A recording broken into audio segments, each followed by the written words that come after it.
আমরা 2025 সালের দুর্গাপুজো উপলক্ষে সন্দীপন এসেছিলো, সেহেতু শ্রেয়াংশীর প্রথম সন্দীপনের সঙ্গে দুর্গাপুজো কাটানো।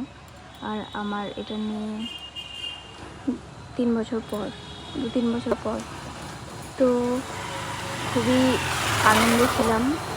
এত আনন্দ যে পঞ্চমীর দিন থেকে আমরা ঘুরতে বেরিয়ে পড়েছিলাম। তো আজকে যেই ফুটেজগুলো দেখাচ্ছি সেগুলো সব পঞ্চমীর দিন থেকে ঘুরেছি, ফিরেছি, ঠাকুর মণ্ডপ দেখেছি সিঁড়ির মধ্যে, কিন্তু বেশ আমরা এনজয় করেছি সবাই মিলে। তো দেখো আমরা কত হ্যাপি, সবাই একসঙ্গে ঘুরছি। আর বারবার ভাবছিলাম যে আমি এক্সপেক্টই করছিলাম না যে সন্দীপন এবারে 2025-এ দুর্গাপুজো একসঙ্গে দেখা আমাদের সম্ভব হবে, কিন্তু হয়েছে আনফর্চুনেটলি। তো যার জন্য আমরা খুব হ্যাপি। তো সবাইকে জানাই মহা পঞ্চমীর শুভ